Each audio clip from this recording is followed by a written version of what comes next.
Exactly. I don't know. You know what Mother Nature's response is? Tough. Yeah. But you know what? We will have a little bit more of that kind of roller coaster nature going on over the next couple of days, Annabelle, because here's what it looks like with Futurecast. We're going to start right at 9 o'clock tomorrow morning. You can see how cloudy it looks. It will be a cloudy, but possibly a relatively dry start to the day for tomorrow. I don't think we really will develop many showers until we get more into the afternoon. And even then, most of the afternoon showers will be like this, where it's that light green color, very spotty in nature. And the light green means light rainfall. However, as we go into the overnight hours and head into early Wednesday, that's where you get a couple of changes. Look at what it looks like by the time we get toward about 9 p.m. for Tuesday. Now we're starting to get some heavier showers. You see that darker green, you see that yellow, you see that orange. That's an indication of moderate to heavy rainfall, or potentially even intense rainfall. That's generally what the orange is showing us. And we are getting a little bit of snow across some of the area mountains. Now, this band of heavier rainfall will work its way from west to east across the area. So by the time we get to 1 a.m., it's working its way through LA County. So you can probably expect this to wake you up as we go through the overnight hours tonight. And it will also be associated with a bunch of wind.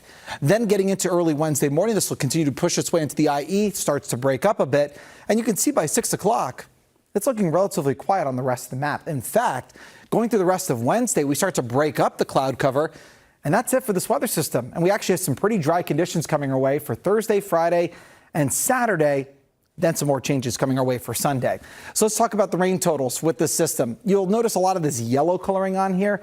That's an indication of maybe a half an inch of rain or more.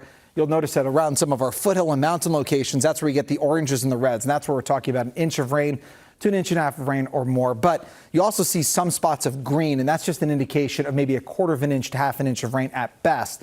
So not everybody's getting the heavy rainfall, but I think everybody will get some rain as we go from Tuesday into Wednesday. And then after that, we've got another chance coming our way. Basin forecasts on top, coastal forecasts on the bottom. You see the rain in there mainly for tomorrow night into early Wednesday morning. The rest of Wednesday should be pretty dry. Thursday, Friday, Saturday, it's dry, a little bit warmer, back to the low 70s. And then we swing back to cooler temperatures with our next weather system coming our way as we get into the start of next week. Here's how it looks. The valleys on top, i.e. forecast down below. We have the rain in there for tomorrow. That continues into early Wednesday morning. Then it's dry for Thursday, Friday, and Saturday. Our next weather system arrives, getting into Sunday and getting into President's Day as well. Here's how it looks for the high desert on top, low desert forecast down below. Windy for the deserts and for the area mountains as we get into tomorrow. Some of that will carry into early Wednesday morning as well, then dry for a few days before that next weather system comes in for Sunday into Monday. And for the area mountains, we will likely get some snow mixed in. That'll be for tomorrow night, mainly into early Wednesday, then dry for a couple of days before the next weather system arrives, getting into the start of next week.